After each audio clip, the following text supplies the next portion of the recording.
Assalamualaikum warahmatullahi wabarakatuh.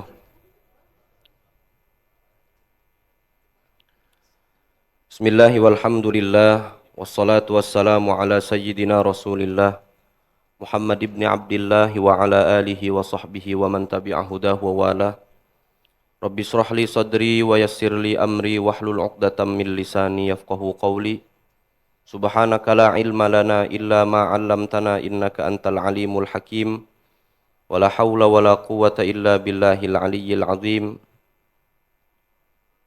Allahumma faqihna fid din wa 'allimna at-ta'wil waj'alna minal ladzina yastami'una al-qawla fayattabi'una ahsanah.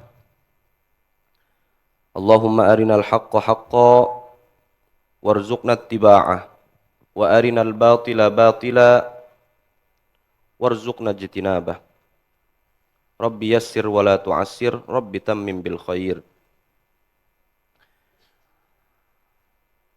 Hadirin jamaah salat zuhur jamaah Masjid Al-Maghfirah yang dimuliakan Allah Subhanahu wa taala. Alhamdulillah, pada kesempatan siang ini kita masih diberikan kenikmatan yang paripurna oleh Allah Subhanahu wa taala melaksanakan segala rutinitas aktivitas ibadah kita. Mudah-mudahan seluruh rangkaian aktivitas ibadah kita baik yang fardu maupun yang sunnah dicatat oleh Allah Subhanahu wa taala sebagai catatan kebaikan kita pada hari kiamat kelak. Amin ya rabbal alamin. Alhamdulillah masih dikasih enak ibadah sama Allah. Di salah satu belahan dunia sana ada orang yang ibadah sulit karena negaranya tidak aman. Apalagi di tengah-tengah keadaan geopolitik yang makin tidak menentu ya. Kita berdoa mudah-mudahan kita dan keluarga kita juga orang-orang yang kita cintai diberikan keamanan oleh Allah. Diberikan perlindungan oleh Allah Subhanahu wa taala. Kita akan kembali membahas kitab At-Taqrirah As-Sadidah, fikih sistematis. Kemarin beberapa pekan lalu kita membahas baqiyatus sunanil lati qablas shalah, sisa-sisa sunnah-sunnah yang sunnah dilakukan sebelum sholat. Ba'dal adzani wal iqamah, jadi ada sunnah sebelum sholat, sunnah ketika sholat, sunnah setelah sholat. Nah, kemarin baru selesai membahas sunnah sebelum sholat. Ada qomat, ada adzan. Kita udah bahas qomat dan adzan. Kemudian apalagi baqiyatus sunan, ada sisa-sisa beberapa sunnah-sunnah sebelum sholat.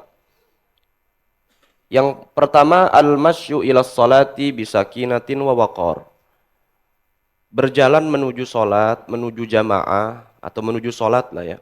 Bisakinatin wa waqar. Dengan tenang dan penuh wibawa. Tidak perlu terburu-buru. Tidak perlu, gedebak-gedebuk kalau kata orang Betawi. Gedebak-gedebuk, apa-apa, harus serba gercep. Nggak perlu, bisakinatin. Sakinah aja, santai. Wawakor, penuh dengan wibawa.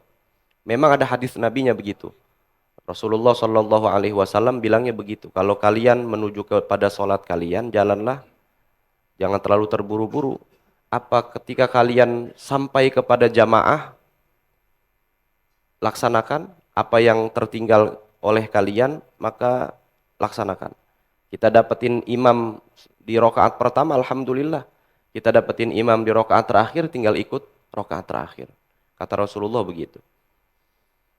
Yang kedua, ad-du'a'u bainal adzani wal iqamah. Doa antara azan sama iqamah. Doa antara azan dengan iqamah itu adalah salah satu doa mustajab.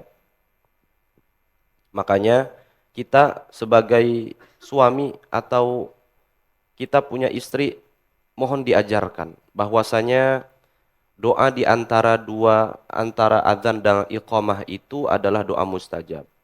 Setelah doa, maka kalau kita mendengar azan itu amat sangat dianjurkan untuk menjawab Allahu Akbar, Allahu Akbar, Allahu Akbar, Allahu Akbar.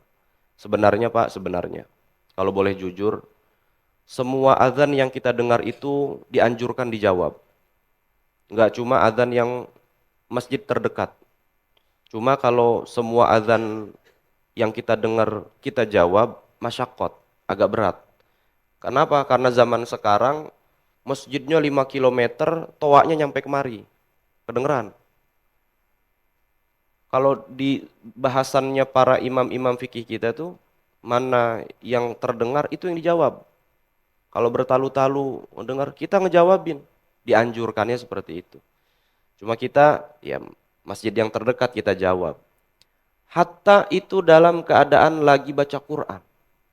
Tanggung Pak Ustadz, tinggal satu ayat lagi. Nggak pakai tanggung, berhenti.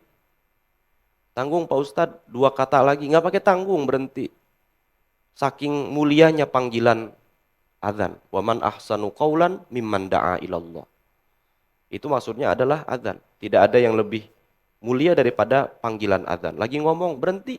Mohon maaf, mohon maaf. Lagi rapat, berhenti dulu. Dengerin adzan. Tidak ada yang lebih mulia dari panggilan adzan.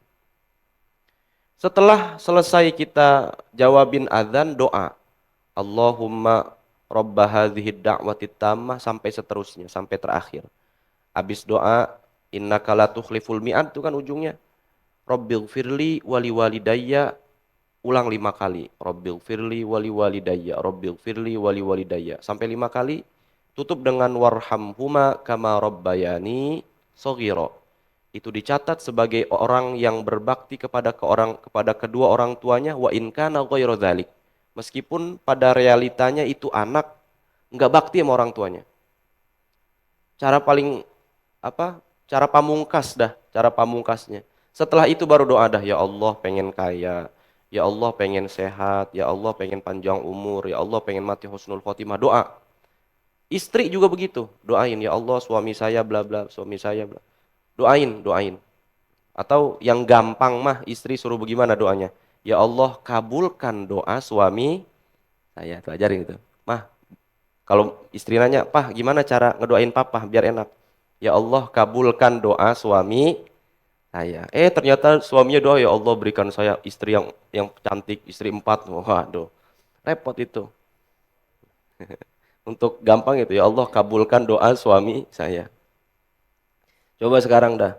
Kalau istri doa, ya Allah berikan kekayaan yang berlimpah kepada suami saya, coba. Yang enak siapa? Lah istri-istri juga.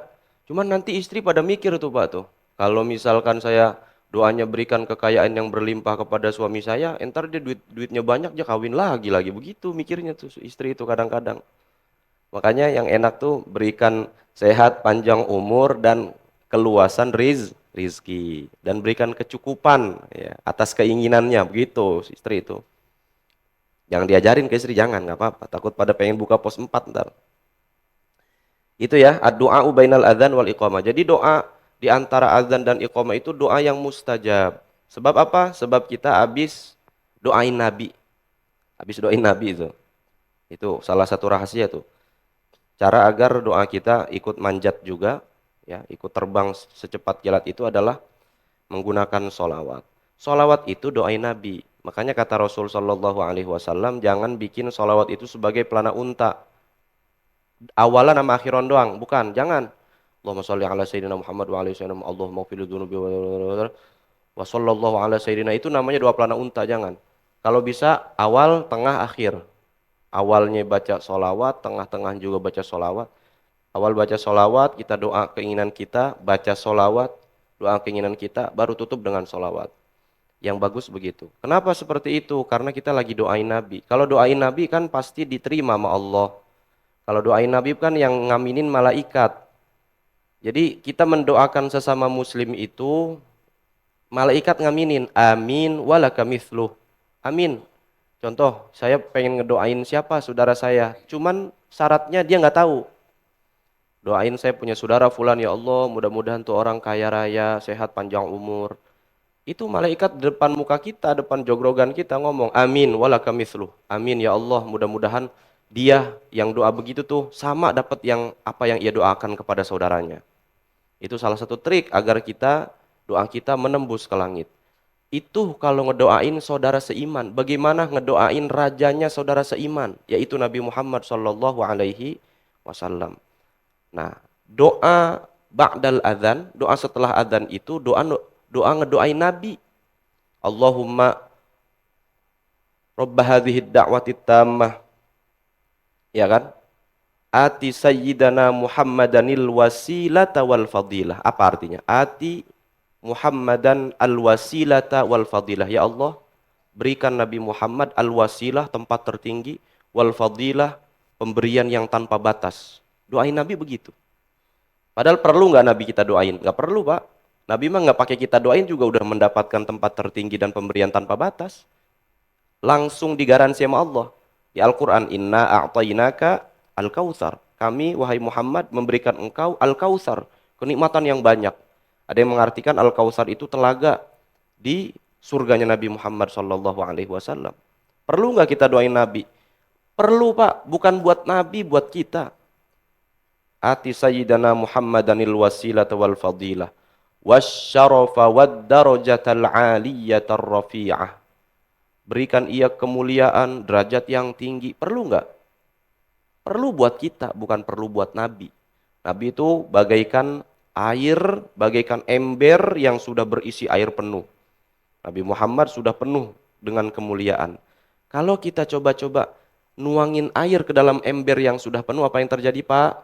Tumpah, airnya bleber kemana-mana. Kena ke kaki siapa, Pak? Ke kaki yang nuangin air. Itu maksudnya. Kita mencoba untuk berdoa kepada Allah untuk Nabi Muhammad, biar ceceran-ceceran keberkahannya ngenain kita lagi yang doa kepada Allah Subhanahu wa ta'ala. Banyakin sholawat. Nah, setelah ngedoain Nabi, ba'dal adzan tuh, setelah adzan, doa yang kita minta, ya Allah, mudah-mudahan saya dikasih sehat, dikasih panjang umur. Itu doa mustajab, insya Allah. Apalagi lagi dalam keadaan puasa. Insya Allah tuh. Inna lis-shaimi da'watun la turad. Bahwasanya orang-orang puasa itu punya dakwah, punya doa yang tidak ditolak oleh Allah Subhanahu wa taala. Maka lagi puasa jangan ngomong sembarangan. Jangan ngomong sembarangan, lagi gedeg sama anak, lagi kesel sama anak, jangan. Sekalinya kesel sama anak lagi puasa nih, kesel sama anak, doain yang bagus. Kesel banget ya Allah, saya sama anak saya, emang bocah bandel banget. Doain yang bagus. Gua sumpahin lu kaya lu, mati husnul khotimah lu, begitu. Gua sumpahin kaya lu, gua sumpahin sehat lu.